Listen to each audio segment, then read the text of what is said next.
satisfechos tomaré.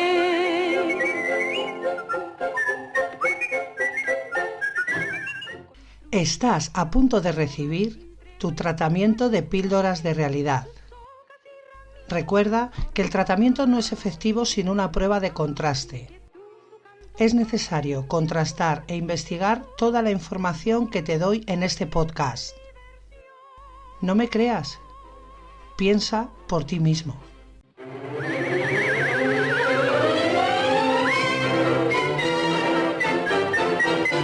Con un poco de azúcar esa píldora que os dan, la píldora que os dan pasará mejor. Si hay un poco de azúcar esa píldora que os dan, satisfechos tomaré.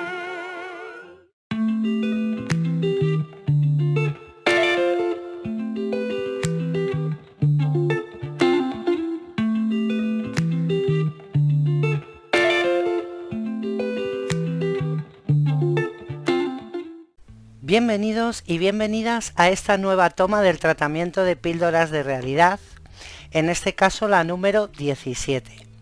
Soy María Hort y os voy a acompañar en todo este tratamiento.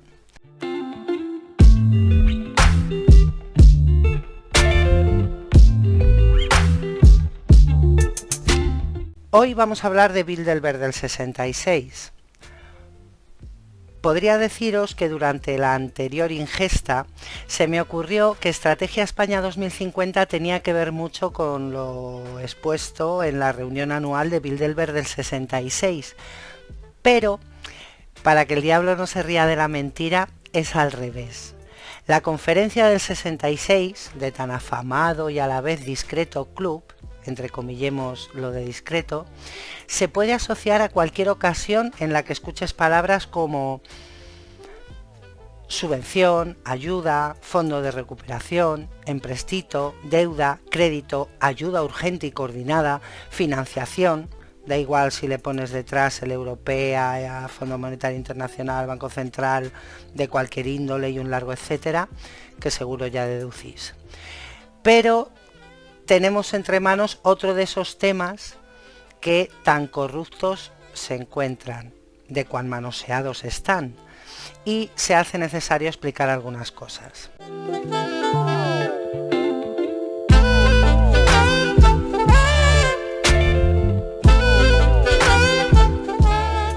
Punto 1. Bilderberg no son los amos del mundo. ¿Se reúne gente medianamente poderosa? Sí. ¿Los manejan unos un poco más poderosos que ellos? También. Pero si hay unos amos del mundo, estarán bastante más arriba en la estructura piramidal. Punto 2. La gran mayoría de los asistentes a las reuniones anuales, en un porcentaje altísimo, no son miembros del grupo. Bilderberg tiene un comité directivo, uno asesor, al que se le perdió el rastro hace años, y poco más. Por supuesto que alguien lo maneja, pero que no se engañen, no salen en internet, y sus nombres están capados en los buscadores de todas las hemerotecas digitales de la red. Bilderberg es una herramienta más, ni la herramienta, ni mucho menos un sitio donde se tomen decisiones. Como siempre digo, Bilderberg es recogida de información y siembra de propaganda para líderes. ¿Os acordáis cuando pintábamos un dibujo en el cole y a todos nos tocaba un premio y les hablaban a tus padres de las bondades de una enciclopedia? Pues algo parecido. Y esto es lo que me lleva al punto 3, la documentación. Me centraré solo en la que rodea las reuniones, pero en realidad toda la documentación Bilderberg rodea las reuniones, porque en el fondo Bilderberg está hecho para ese momento, para esa reunión anual. La vamos a separar en dos: documentación pre-reunión anual o documentos de antecedentes y post-reunión anual. De las dos, la más clara es la primera, ya que la documentación de después suele ser un librito resumen, sin nombres y en plan recordatorio, para que no se les olvide a los asistentes lo que tienen que guardar en su memoria. Sí es cierto que en correspondencia personal de miembros y asistentes, en especial en la de los primeros, a veces se encuentran cosas post-reunión interesantes. La documentación pre-reunión o documentos de antecedentes suele venir casi siempre, por no pillarme los dedos diciendo siempre, de correspondencia personal, y en ella se puede ver cómo las diferentes conferencias pasan por el comité directivo y el asesor, y en ocasiones se sugieren cambios, en prácticamente todas las ocasiones. Nótese que me hago la cándida al decir sugieren cambios. Existe censura, por supuesto, y existe un mensaje que dar.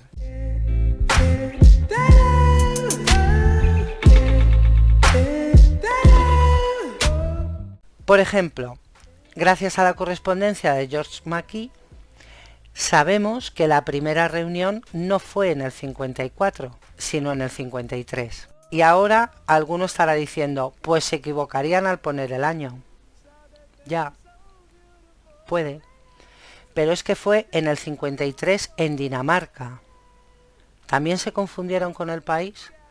Y además esa documentación está archivada con la del 54 y con otras muchas, porque George Mackey fue miembro de Bilderberg desde sus inicios, incluso desde antes que muchos que han pasado después a la posteridad como fundadores. Bien, sigamos. Daría para mucho puntualizar, ya que se dicen muchas paparruchas sobre Bilderberg.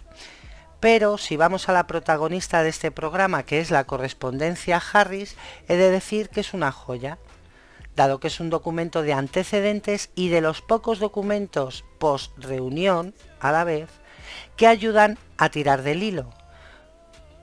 Porque, os lo vuelvo a decir, que no se engañen, lo más importante de Bilderberg, seguramente, o al menos para mí lo es tirar del hilo. No son los amos del mundo, pero tira del hilo, que llegarás muy arriba o al menos conocerás muchísimas marionetas y muchísimos procederes. Pues vamos a tirar del hilo.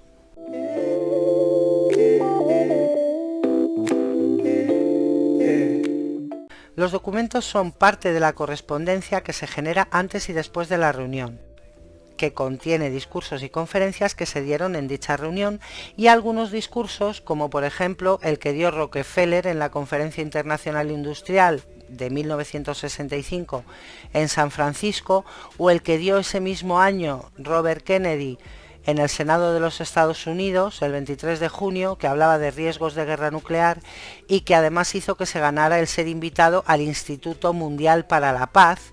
Según rezan los documentos mostrados, los temas centrales de la reunión fueron dos. ¿Debería ser reorganizada la OTAN y por lo tanto cómo?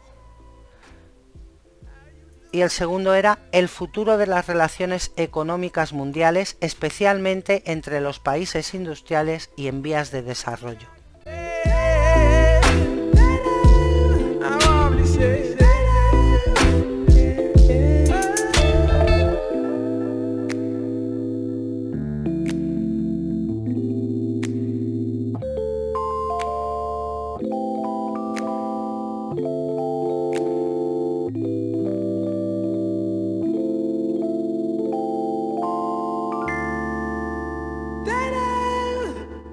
El primer documento, titulado Información a los invitados Bilderberg 1966, es una muestra de los preparativos y las normas de asistencia y contiene los discursos de Sir Andrew Cohen, que era miembro de una distinguida familia anglo-judía, fue el fundador de los Askenazis en Gran Bretaña, fue subsecretario adjunto de Asuntos Africanos de la Oficina Colonial. En ese cargo participó en las negociaciones sobre un Estado federal para Rodesia y Nyasalandia en 1950. En el 52 fue nombrado gobernador de Uganda con la tarea de preparar el país para la independencia y, entre otras cosas, presentó la iniciativa de la creación de la Corporación de Desarrollo de Uganda. En el 53, cuando Buganda pidió la independencia de Uganda, Cohen depuso al Kabaka, al rey, y ordenó que se le desterrara a Londres. Este hombre, nacido en 1909, fue el representante del Reino Unido para el Consejo de Administración Fiduciaria de las Naciones Unidas desde 1957 y en 1959 era miembro de la misión especial a Samoa. Estuvo involucrado en la transferencia del territorio de fideicomiso de Camerún Meridional a la República de Camerún, controlada por Francia, y fue culpado del hecho de que la ONU no permitiera que se formulara ninguna pregunta pro independencia de Camerún. A todo esto, que bueno, pues os lo podréis escuchar otra vez, sé que son muchas cosas, pero para que os hagáis una idea de la influencia que este hombre podía haber adquirido en aquel momento. De hecho, aun a riesgo de estar equivocada, lo voy a decir, me suena que se habla de él en los documentos que hablan del nuevo orden mundial, que suelen ser de entre el 42 y el 45, del nuevo orden mundial en las colonias británicas, ¿no? Cómo se iban a ir deshaciendo de ellas y tal. Y si no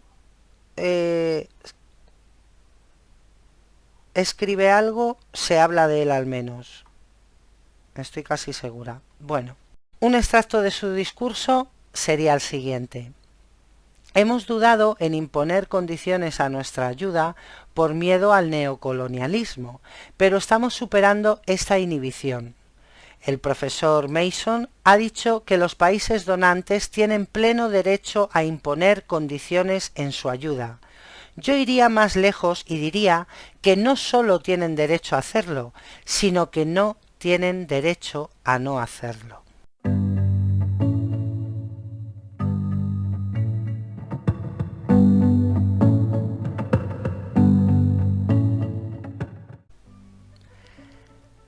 Repito. Hemos dudado en imponer condiciones a nuestra ayuda por miedo al neocolonialismo, pero estamos superando esta inhibición. El profesor Mason ha dicho que los países donantes tienen pleno derecho a imponer condiciones en su ayuda. Yo iría más lejos y diría que no solo tienen derecho a hacerlo, sino que no tienen derecho a no hacerlo. Hablemos ahora de George Bush. En ese momento era el presidente del Banco Mundial y ese mismo año en el que dio el discurso, según él haciendo un gran esfuerzo por ayudar a la India, hizo que la rupia se devaluara. Bajo su mandato se estableció el Centro Internacional de Arreglo de Diferencias Relativas a Inversiones, el CIADI, para calmar los nervios de los inversores privados. Eso sin hablar de su meteórica carrera hasta llegar a este punto, pero solo tenéis que buscarlo. Nombra a Sir Andrew Cohen, como no, en su discurso, y justamente en el extracto que os he elegido. Dice: Sir Andrew Cohen podría estar en lo cierto en que por un tiempo indefinido el futuro de esta ayuda vendrá de fuentes públicas. Cuando se refirió al hecho de que ha sido en gran parte de fuentes públicas, asumo que él tenía en mente los organismos internacionales, así como el sector público. Sin embargo, yo creo que puede y debe ser, de hecho debe ser, aumentada la participación del sector privado. Ya estoy viendo la cara de alguno partiéndose de risa cuando ha escuchado esto. Además veo su cara porque los conozco. ¿Qué os parece esto que nos parece tan nuevo de lo público-privado? Bilderberg, 1966, año también de el Iron Mountain. Repito, extracto del discurso de George Bush. Sir Andrew Cohen podría estar en lo cierto en que por un tiempo indefinido el futuro de esta ayuda vendrá de fuentes públicas, cuando se refirió al hecho de que ha sido en gran parte de fuentes públicas, asumo que él tenía en mente los organismos internacionales, así como el sector público. Sin embargo, yo creo que puede y debe ser, de hecho debe ser, aumentada la participación del sector privado. Escuchábamos cómo Sir Andrew Cohen aludía al discurso del profesor Mason, Edward Sagendorf Mason, destacado economista que fue catedrático y decano en Harvard y asesor frecuente del gobierno. En 1969 se retiró, pero se mantuvo casi hasta su muerte en contacto constante con los programas de desarrollo que fundó allí. Entre otras cosas, fue planificador económico para la formación de las Naciones Unidas y el Plan Marshall. En una misión a Moscú en 1947 se desempeñó como asesor económico del jefe de la Secretaría de Estado, George Marshall. Con los años se sentó en los paneles de muchos gobiernos, especialmente los relativos al desarrollo económico.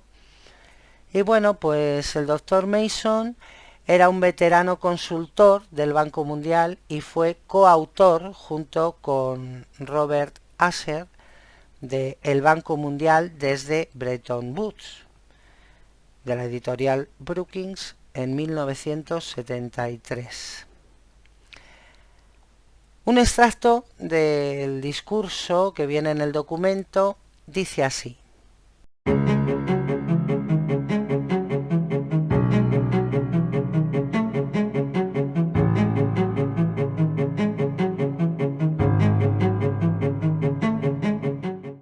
Esto me lleva a las que me parece deberían ser unas de las preguntas más céntricas por las que este organismo y el mundo occidental en general deberían preocuparse. ¿Qué tipo de influencia podría poner en marcha el mundo desarrollado para influir en las políticas internas de los países receptores de ayuda para que hagan un mejor uso, no solo de sus propios recursos, sino de la ayuda que se les presta? ¿Cuánta influencia puede ser ejercida y qué tipo de influencia?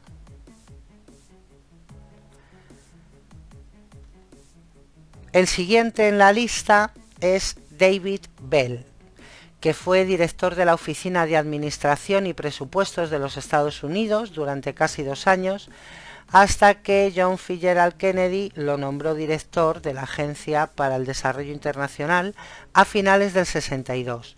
En 1966 salió de la administración pública para convertirse en el vicepresidente ejecutivo de la Fundación Ford.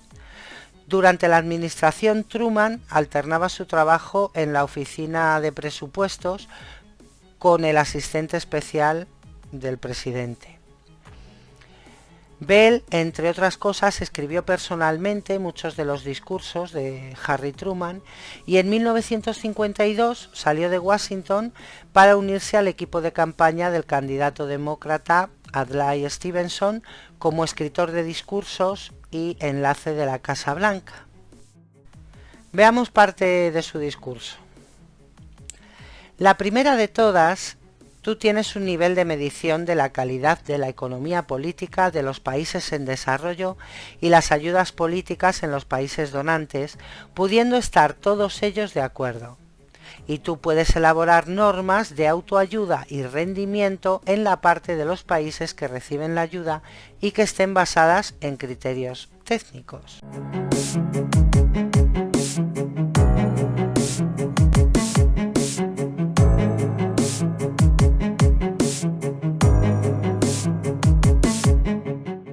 En el segundo documento, al que se ha dado el título de Economía Mundial, encontramos el discurso del que os hablaba antes de Rockefeller y un comunicado de prensa del Fondo Monetario Internacional fechado el 8 de marzo de 1963 que Joseph Johnson envió a los participantes estadounidenses de la reunión Bilderberg que nos ocupa por el interés en relación con el segundo tema planteado en la reunión. Pero eso es en la segunda mitad del documento. En la primera nos encontramos con la invitación de mano del príncipe de Holanda al senador Harris para asistir a la reunión y la transcripción de la conferencia de Tinbergen para la reunión, Jan Tinbergen.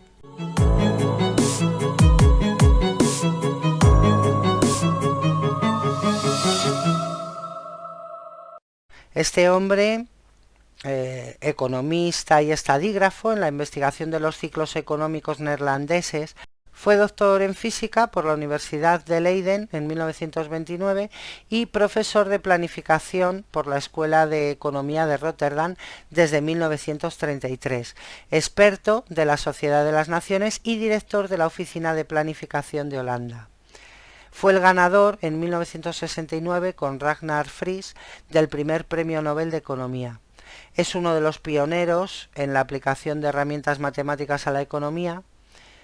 Desde 1929, recién salidito del horno, empezó a trabajar para la unidad de la Oficina Central Holandesa de Estadística, donde pergeñó investigaciones sobre los ciclos económicos. Junto con Frisch desarrolló herramientas estadísticas para probar hipótesis económicas. Fue uno de los primeros en crear modelos multiecuación de economía y en su libro Ciclos económicos de los Estados Unidos, 1919-1932, desarrolló un modelo de 48 ecuaciones en el que explicaba los ciclos económicos estadounidenses. Pues un extracto de su conferencia sería el siguiente.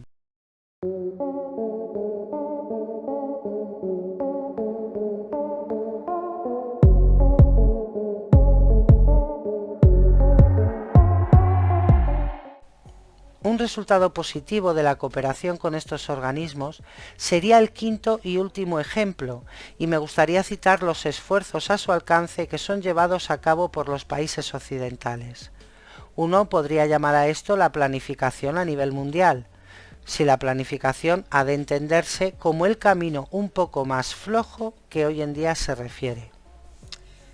Entiendo que por un poco más flojo, tal vez me equivoque, pero entiendo que quiere decir menos restrictivo, que se vea menos, que se sienta menos, esa cárcel invisible.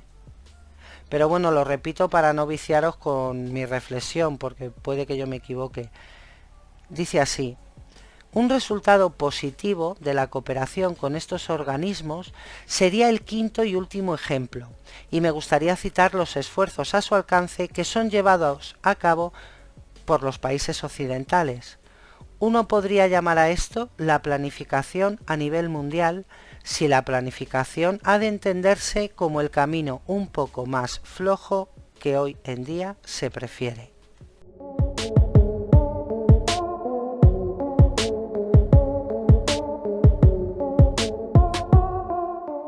El tercer documento o correspondencia Harris, aunque en realidad toda lo es parte de la correspondencia generada entre el senador Harris y otros participantes de la reunión Bilderberg de 1966, después de que se produjera la misma.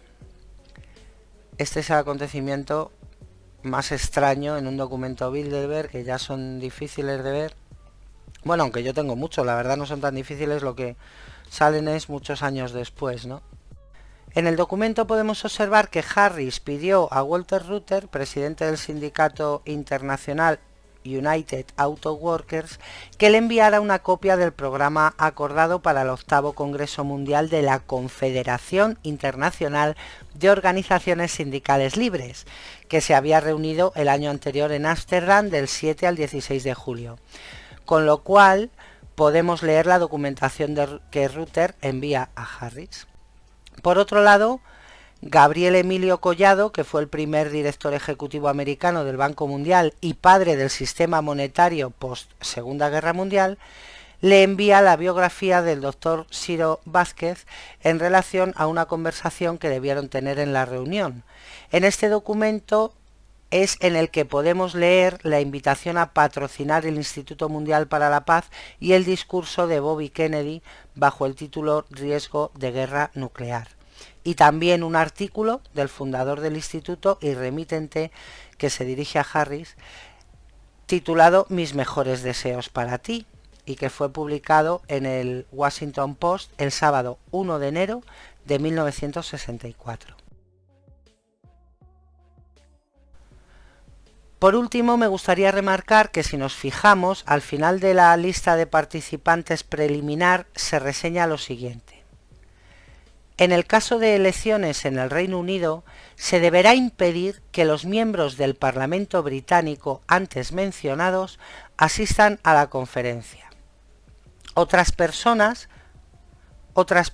procedentes del Reino Unido serán invitadas, cuyos nombres se mencionarán en la lista definitiva de participantes.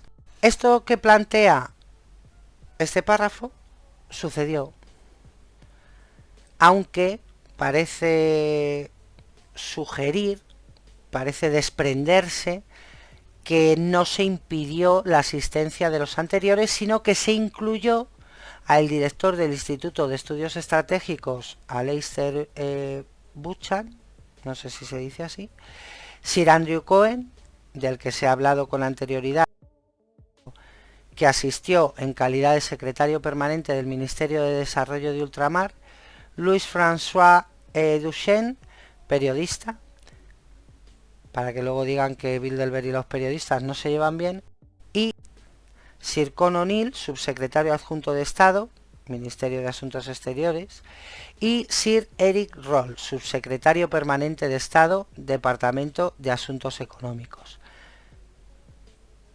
Y hasta aquí este Píldoras de Realidad número 17. Como siempre, os dejo los enlaces a los documentos originales y en este caso a sus correspondientes traducciones. Leerlos, si no cuesta nada. Yo solo he hecho un extracto muy pequeñito para que os deis cuenta de cómo funciona el mundo. No porque sea Bilderberg ni nada, sino es algo que se ve. No hace falta saber de Bilderberg, no hace falta saber de muchas cosas para ver cómo está funcionando el mundo.